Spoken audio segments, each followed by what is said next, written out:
Late in the war, Allied pilots believed there was nothing left in the sky that could surprise them.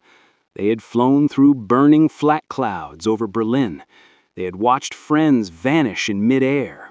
They had seen the Luftwaffe's best, the Focke-Wulfs, the Messerschmitts, and survived them all. By 1944, the Allies owned the air. Every day, hundreds of bombers crossed into German skies, escorted by Thunderbolts, Mustangs, and Lightnings. The Luftwaffe was broken, scattered, and desperate. Or so the Allies thought. Then, something happened that made even the most hardened pilots doubt their eyes. On a cold autumn afternoon, over the smoking ruins of central Germany, a formation of American bombers droned toward their target. B-17s, heavy and unhurried, flying in tight boxes, engines thundering, wings steady. Above them, the escort fighters kept watch. The men had done this run 100 times. They knew the sound of German engines, they knew the sight of enemy aircraft diving out of the sun, but that day, the warning came too late. A blur of silver light streaked through their formation, faster than anything they had ever seen. It wasn't diving, it wasn't climbing, it was gliding through the air like a bullet with wings. And before anyone could react, one of the lead bombers exploded. No cannon burst, no dogfight, just a flash and gone. Pilots radioed frantically, trying to identify what had hit them. "Must be a new rocket plane," one shouted. But it wasn't a rocket. It was something else entirely. A machine powered not by pistons and propellers, but by the future itself. The jet age had arrived. What they had seen was the Messerschmitt Me-262, the world's first operational jet fighter. To the Allies, it was a nightmare, a weapon they hadn't thought possible this late in the war. To the Germans, it was a final gamble, a desperate attempt to turn back the tide of defeat. But the story of how this aircraft came to be is one of brilliance, arrogance, and tragedy. It began years earlier, long before the sky screamed. In the early 1930s, while much of the world still marveled at biplanes and air races, a handful of German engineers were dreaming of something far beyond their time. They believed that a turbine, spinning at unimaginable speed, could replace the heavy piston engines that had powered aircraft since the dawn of flight. Among them was a young man named Hans von Ohain, brilliant, quiet, and utterly convinced that air itself could become fuel. He built the first working jet engine prototype in secret, a small device that roared like a monster in miniature. At first, no one took him seriously. Germany's air ministry laughed off the idea. Engines that spin at 20,000 revolutions per minute? Impossible, they said. It would melt itself apart. But as war crept closer, the impossible began to look useful. And the Messerschmitt Company, already famous for the Bf-109, saw a chance to make something no one else had, an aircraft that could outrun every enemy on Earth. What they didn't yet realize was that speed alone could not save a war already slipping away. The Me-262 would become both a marvel and a monument to a nation's last doomed hope. 1939. War had come again to Europe.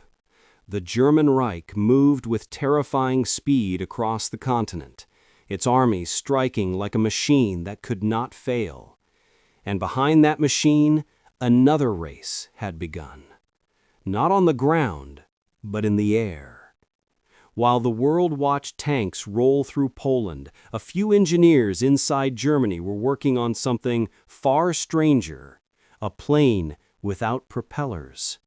A vision of flight that seemed impossible. In a quiet hangar at Ernst Haenkel's factory, a young engineer named Hans von Ohain was testing a radical idea, a turbine engine that compressed air, mixed it with fuel, and ignited it to create thrust. It was elegant, dangerous, and decades ahead of its time. The result would be called the Heinkel HE-178, the world's first jet-powered aircraft. On August 27, 1939, it lifted into the air for just 6 minutes. But in those 6 minutes, history changed forever. While nations fought with propellers and pistons, Germany had taken the first step into a new era of warfare, an era where speed and innovation would decide the fate of the skies. The birth of the jet had begun, and with it, a race that would change the future of combat forever. Even as the Hinkel HE-178 proved the concept, most of Germany's high command dismissed it as a novelty, a curiosity, not a weapon. But in the shadows, one man saw its future. General Ernst Udet, once a World War I ace, quietly approved more jet research, fearing that Germany's enemies might already be chasing the same dream. They were right. Across the Channel, a small group of British engineers under Frank Whittle were building their own engine, struggling against limited funds, skepticism, and time itself. Neither side knew how close the other was.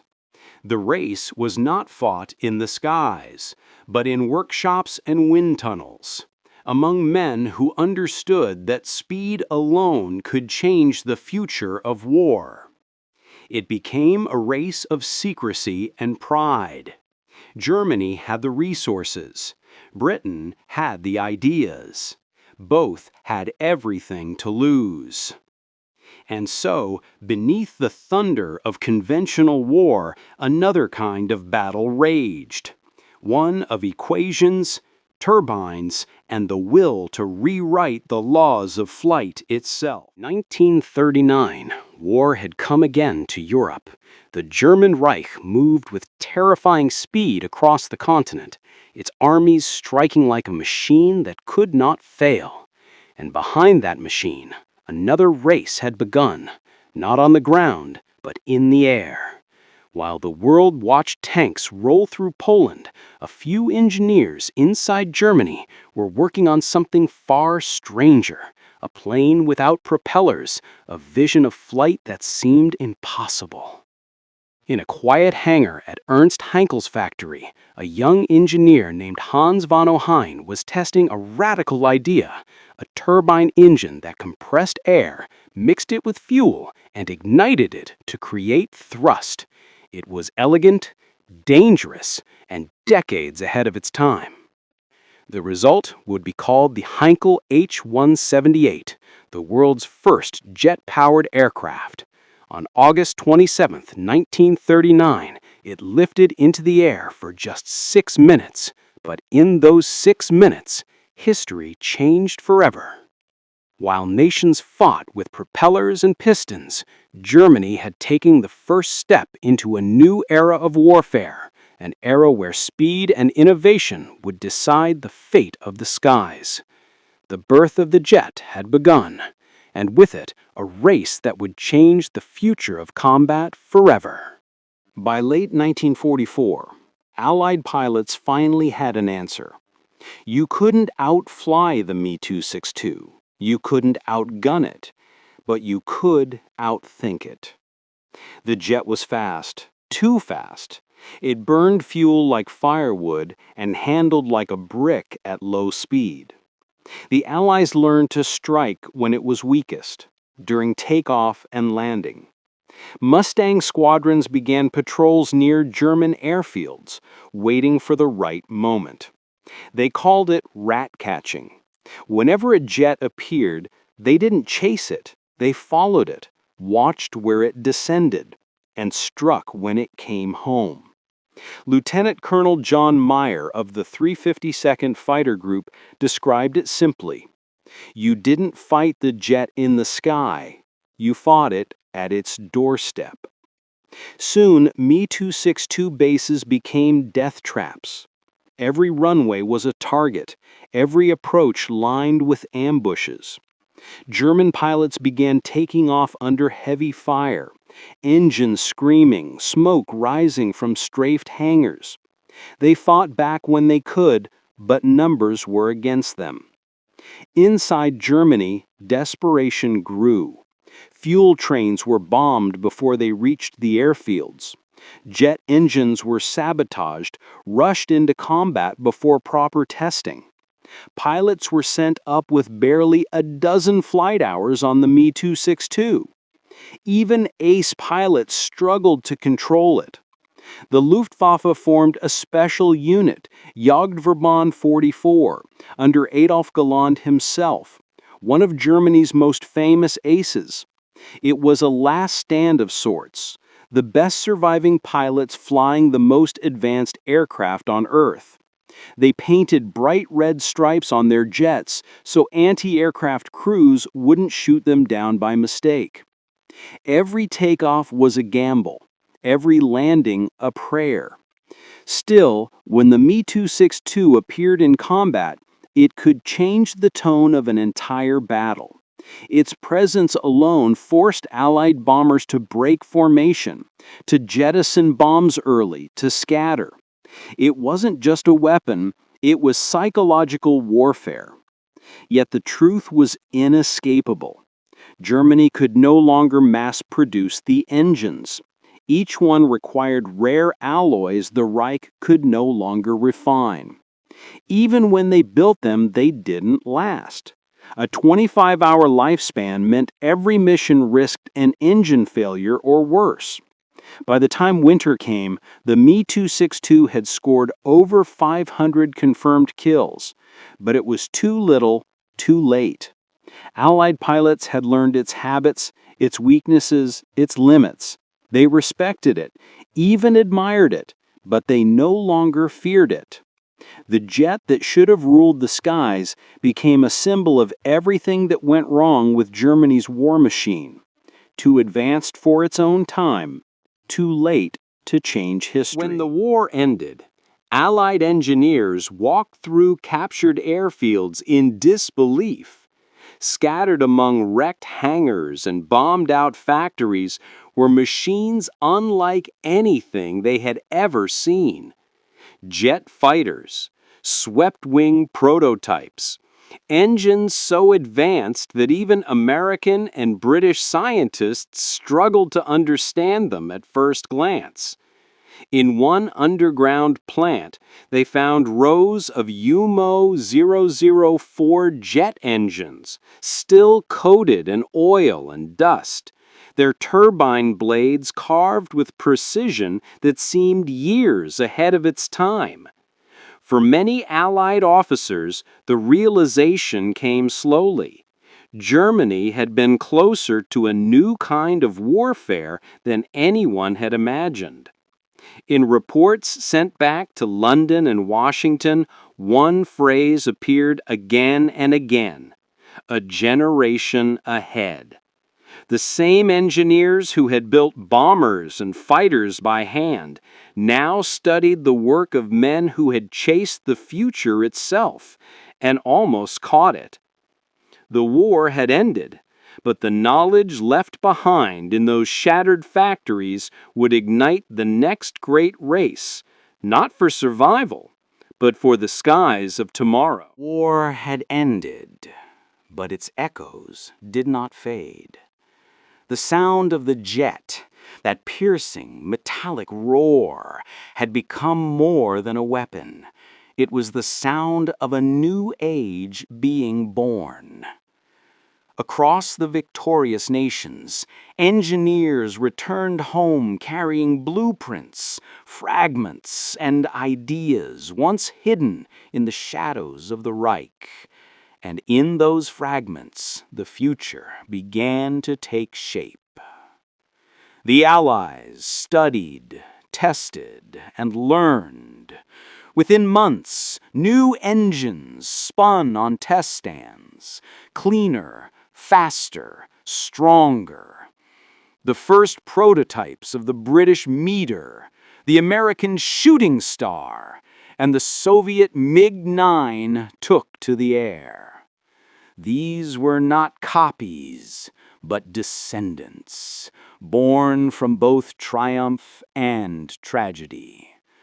Humanity had crossed a line it could never return from. For centuries, flight had been a dream of escape, but now it became a tool of power, a symbol of reach, of dominance, of fear. The jet age had arrived, and with it came a silent understanding. Whoever ruled the skies would rule the world.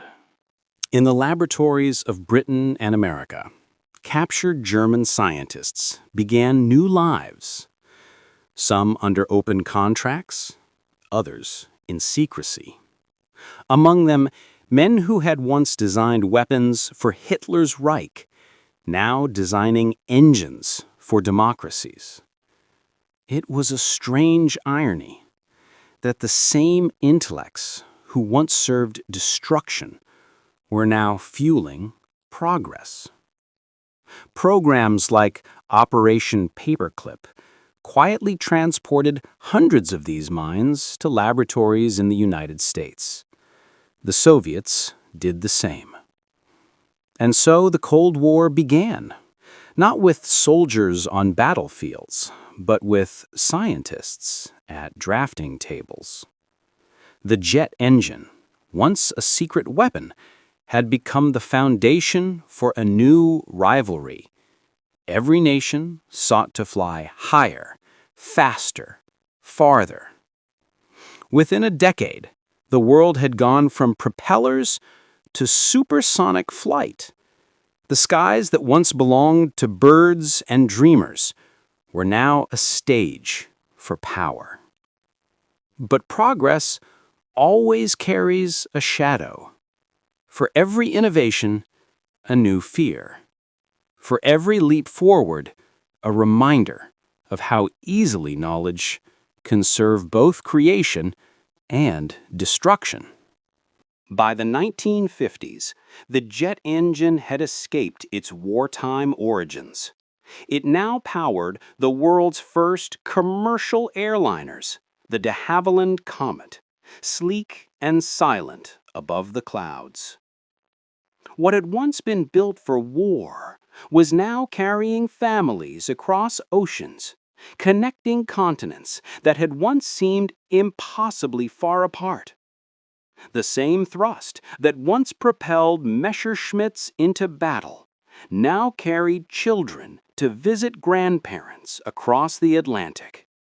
The same precision metallurgy, once hidden in bunkers, now shaped the engines of peaceful commerce. There's something deeply human in that transformation, the ability to turn instruments of war into vessels of connection. Yet even as airliners carried hope across the skies, nations continued to build faster, deadlier aircraft. The fighter jet became the new knight's armor, a symbol of national pride and quiet dread. Humanity had unlocked the power of the sky, but what it chose to do with that power would define the next century. Today, when we hear the distant roar of a jet above, we rarely think of the war that gave it birth.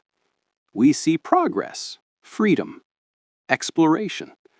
But beneath that sound lies a story of desperation, brilliance, and consequence. From the ashes of war came the tools of peace. From secrecy came understanding, and from destruction came invention. Every time a jet engine ignites, it whispers a memory of the engineers who dreamed it, of the pilots who feared it, and of a generation that changed the world not by fighting harder, but by thinking faster. The birth of the jet was not just the story of a machine, it was the story of humankind's restless desire to go beyond limits, to break the sound of the possible. And perhaps that is both our greatest gift and our greatest danger. This was the dawn of the jet age.